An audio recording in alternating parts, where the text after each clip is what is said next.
intro. All right. Well, good morning, good evening, good night, wherever you are. My name is Wolf, and you all know ama.billi. Hassan is someone who I've known for about 14 years now. And of course, I'm bearing the lead here. He's a DJ based out of Singapore via Brooklyn. With that being said, all right. So 3, 2, 1, play. Captions. Coke Studio Season 10.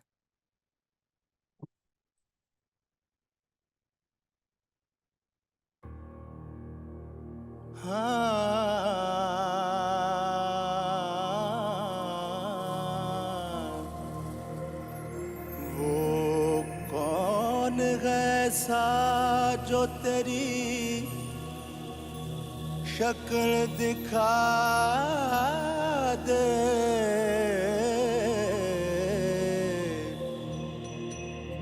वो कौन ऐसा जो तेरी शक्ल दिखा दे वो कौन ऐसा जो तेरी शक्ल दिखा दे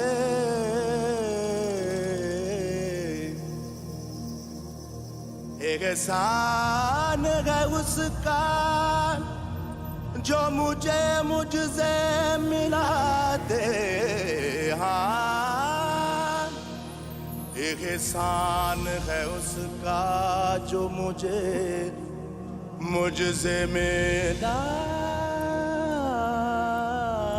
दे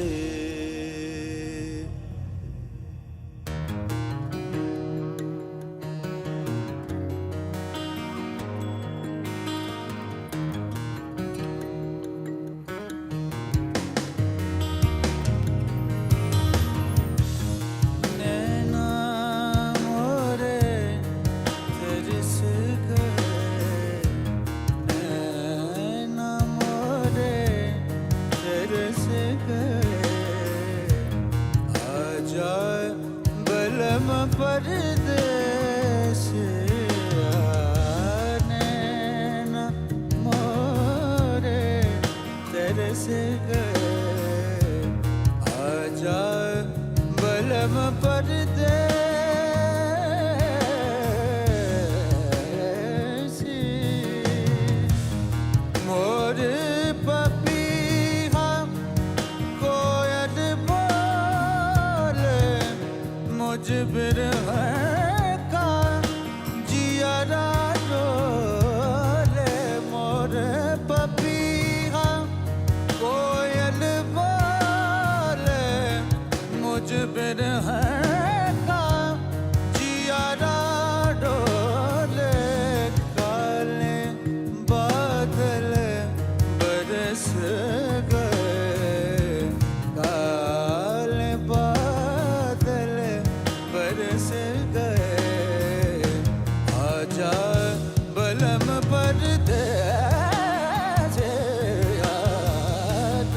दिल दिया ये एतबार की हद थी दिल दिया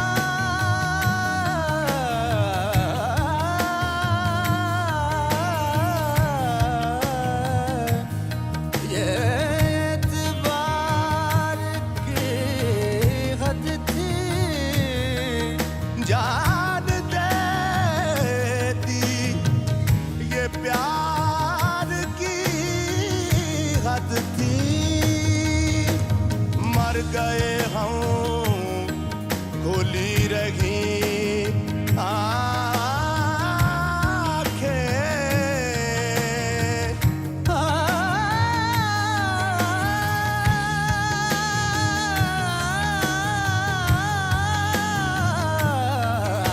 मर गए हम खुली रही आँखें ये तेरे इंतजार की हद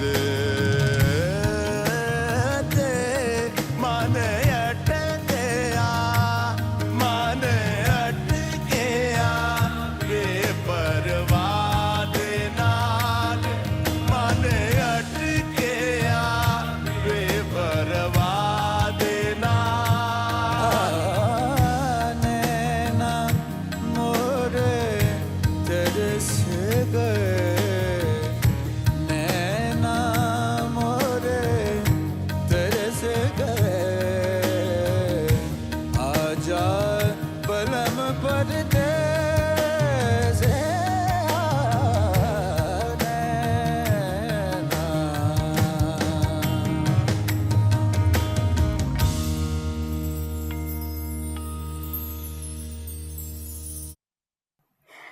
Thoughts? That was 10 minutes. Didn't feel like it. That was epic. I'll let our guests go first. I'm curious to hear your thoughts, Hassan. A lot happened in there. Clearly a very long track. I'm always amazed at how they are able to stay on time and in sync for such a long time. They clearly have the best equipment available to them, but they're also great musicians. And these musicians that they hire, because I know a little bit about programs that our host has put up here, I can tell you that they actually bring on board traditional musicians who have been doing this for decades. So I guess timing for them isn't really a problem, and execution isn't really a problem. So I'm personally a huge fan of this show that was just played. All Pakistani musicians of any kind respect and love the show because of how this particular program brings out traditional musicians and gives them a platform to shine. Personally speaking, beyond that, I thought, I have one thought, which is, it's just a really long track. I don't know what propels them to continue to go on for this long. When I make my music, I try to limit it to 5 to 6 minutes. Just to also preface this, I think the song, first of all, is called Naina Moray. It's been sung by two brothers, Javed Bashir and Akbar Ali. Akbar Ali is the guy with the high-pitched voice, and Javed Bashir is the heavier vocals. The preservation of soul and culture via music. I think the song is about obsession. This particular styles of music, it's called tumri, and it's essentially Hindu devotional music. What they've done here is combined it with Sufi devotional music, and they wanted to add like local instruments of sadness, as I call it, the sarangi, the little stringed instrument. And then they paired that with the electric guitar maestro. So the poem itself is actually a old Hindu epic of yore, and the song itself, I think officially was composed like the 15th century. So they've been preserving culture via music here, essentially. And the song is about obsession with two different styles of singing, two different beasts going at it, you know. Okay, so compared to the other videos we watched, it's cool to see the glow up, right? This is a more original live setting from 6 years ago, I see here. So that's really cool to see from then, this 10-minute deal to now the shorter videos that we now see, which are more, I feel more theatric in a way. So that was one thing. It's so interesting that you say that they're brothers. I actually love that because in my notes, I called Akbar the soft cop and Javed the hard cop. Just because you can, the play between like their tones, their different tones is just like, it's so different, but in the context of the song, it's really cool because you get those different aspects, and especially now that you're telling me the sort of the subject matter of the song. And I tell you what, these guys are running them scales, boy. I tell you, up and down, all around, everywhere. They're running all over the place. I love it. And hear you, Hasni. No, there are no words. I'm just reacting to what A.Billi is saying. It's so true. The scales are all over the place, and it's daunting. I can't believe these guys do this. So that's super beautiful to hear. I mean, I'm always, and every time I walk away, just feeling really good. I feel more educated about this area of the world and their musical tradition, but also just the tone and the vibration that comes through. I think that the studio does a wonderful job engineering these things so that we can really feel these things. I love the mix of the Eastern and Western instruments, right? Like you said, they have the sort of like Eastern instruments of sadness. I love that title. That's what I call it. It's a sarangi. Yeah. Yeah, I love that. I love that. It has a country rock feel for me. I really felt that from the first chorus, especially when they're like showing the bass, showing the Western bass, showing the acoustic guitar, all of these things is, for me, great. A great mashup of those things.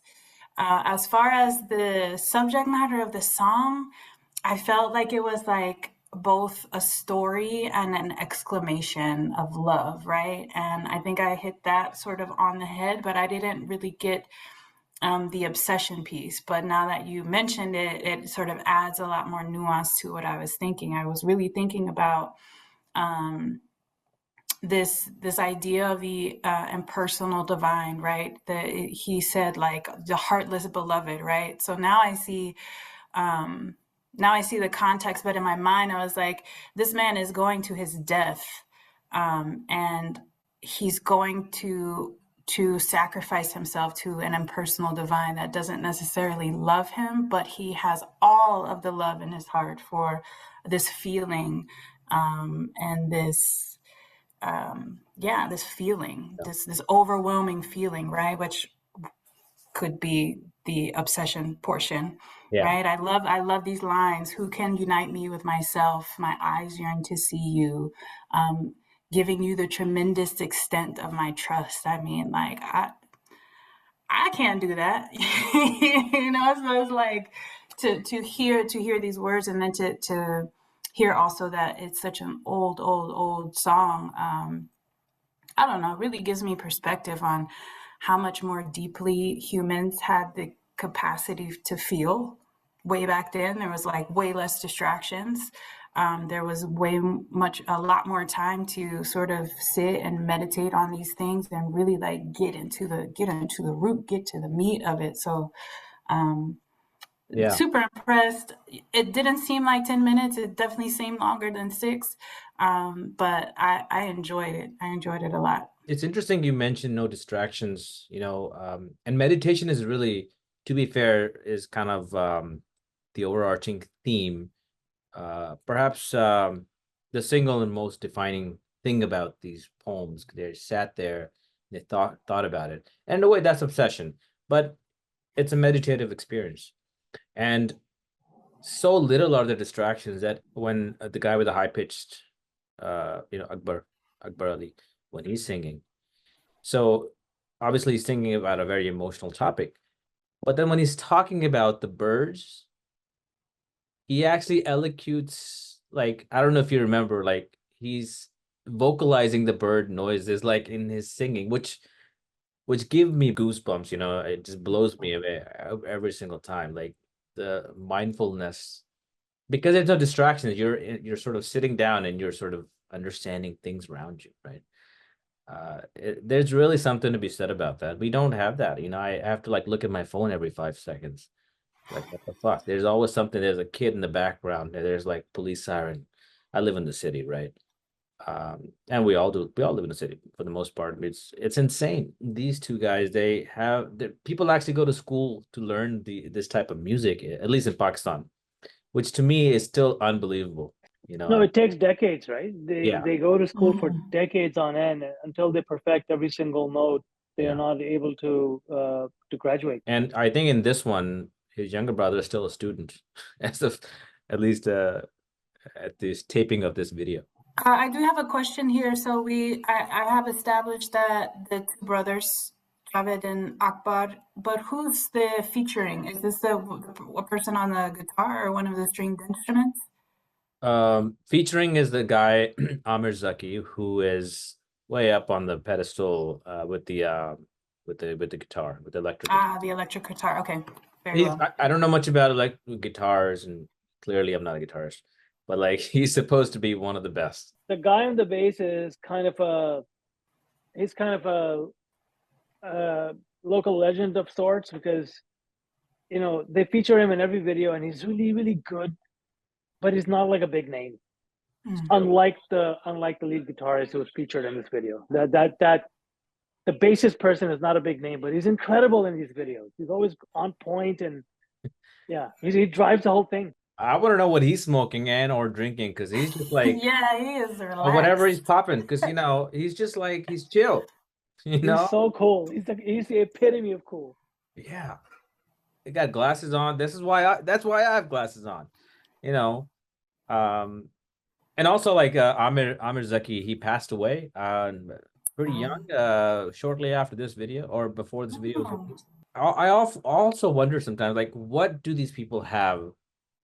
What what is the goal here? Why are they trying to preserve these sort of a-religious sort of like Sufi people trying to preserve Hindu devotionals and like Islamic devotionals? You know what I'm saying? It's like, why are they doing it? I'm thinking it's probably for the meditative experience, and it's also they're really into the arts, and I don't know. But then like I go back to thinking like, why the fuck are they doing this? I mean, for me, someone who didn't grow up with this, I'm like, why not? You know, I mean, the extent of which we know of like Sufism is like, the poetry of Rumi, and I think that everything that I've seen, there's such important concepts. Just this conversation dialogue that we had about meditation, you know, in a way they're bringing the past to the present as a gift for the people listening. Whether those people have grown up listening to this music or have people in their family who study this music, or folks who have never heard. We get this type of art. We get a person singing about birds sounding like a bird. When that happens now, it's kind of cheesy, kind of corny, but for me, this presentation of that was not. It was absolutely beautiful, and we can have some of that, right? It's part of the legacy. So that's why I say, why not? Yeah, but if one is to look at Western classical music, it is also preserved in some way. There are renditions of these classical pieces of all kinds that get major runs in major cities in these opera houses still today. So I don't think it's much different in the sense that Eastern classical music is also being preserved by these modern practitioners, I guess. But I think what sets this particular production apart is that these folks are much more willing to corrupt this traditional music with Western instrumentation and Western renditions. And I think therein lies the innovation. I don't see a lot of Mozart being played with modern instrumentation. I only remember that really popular project that Metallica did once, where they played with the New York Symphony Orchestra. But that was it. And even that was kind of lowbrow. That wasn't really looked upon as some kind of a this artistic achievement. It was like, oh, look at this, this metal band being cute, trying to be real musicians.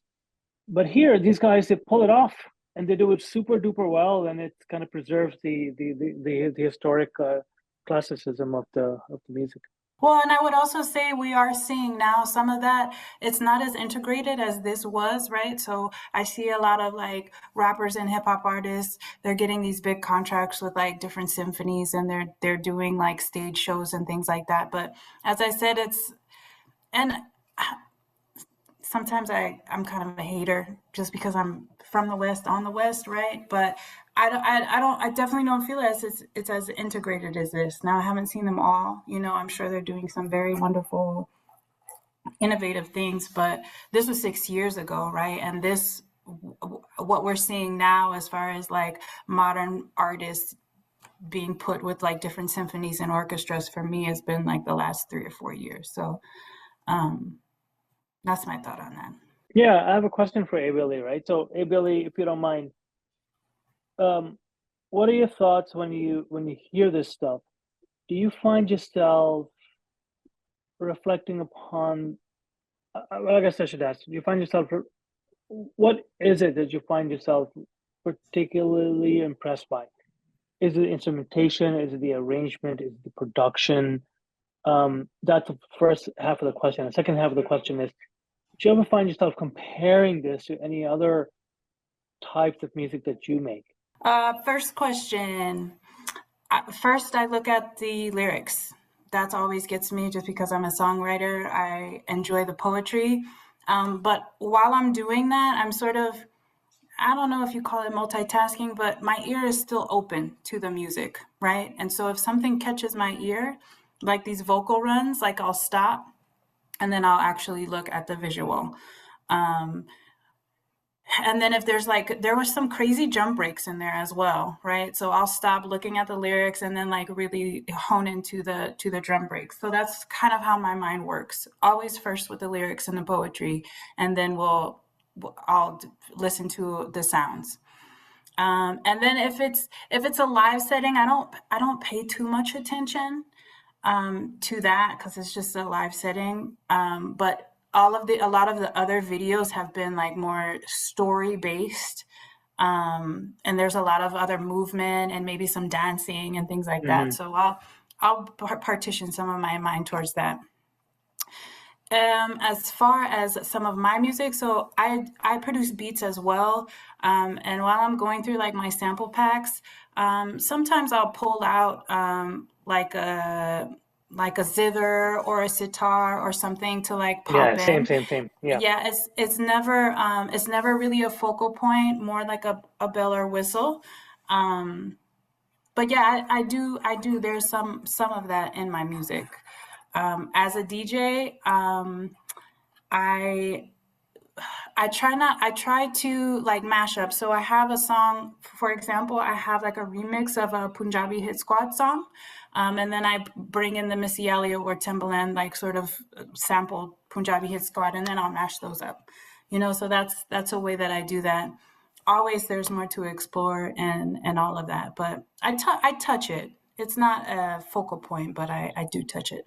How much of your production is trial and error? I would say a good 80-85%. Really, I rarely go in and know what I'm gonna do. I just go in and I'm looking for samples, or something pops into my head, and I'll just move with it. I move with the moment. So that's what I do. How about you? Similar, right? And I think that's probably true for a majority of our contemporaries. That's what makes this traditional stuff so crazy to me, because these guys are innovating within the boundaries where they're, it's the same rag, right? It's the same kind of tune, and it's supposed to be sung a particular way. The lyrics don't change. Centuries. Oh my God, right? 500 plus years. Yeah, Jesus. Anyway, sorry. Finish your thought. No, that was it. Really, I mean, it's you know, you know, both Western and Eastern classical music, and even traditional music, like from indigenous people, right? It really amazes me that it hasn't really changed, and there is no scope even to change, and there is no desire There's no for desire. it. No, there's no desire, right? Like, and that's what blows my mind. Like, you know, you know, hey Billy, you're a singer songwriter. Like, your whole domain is creating fresh music, isn't it? Like, isn't that crazy? Like, imagine if someone tells you, no, this is a song, this is perfect as it is. Your entire job is to just play it the way it was meant to be played. Well, as you say that, I think about artists like Erykah Badu, where she's made a career 25 years singing the same songs, you know, maybe every 10 years you have like 3 or 4 new songs, you know? So I think about that in context of what you're saying. But yeah, I mean, it's rough. That's rough, you know? Like how many ways can you sing the same 500-year-old song? Apparently, you can do 14 seasons of it. Yeah. I'm joking, but these guys have a head start. But no, but like if someone is playing, or if the New York Orchestra, Symphony Orchestra is playing, you know, Beethoven's Fifth, right? And if they're gonna play, they can't stray from that. It is what it is, and you know, if you stray from it, there'll be an article in the Times the next day, you know, talking about how bad you were. Mm. You know, which is why like you can't compare that stuff to like hip hop, which is all about innovation and moving things forward, and you know, even R&B. So this stuff always blows my mind, and the fact that these guys are able to innovate within the boundaries but sound so different is just mind blowing. Amazing. Wonderful thought. It's a great convo. We should have this continue this conversation. Yeah, we should. Thanks again for joining us. My name is Wolf, and we'll see you next time on Wolf Reacts. Bye, Wolf. Night.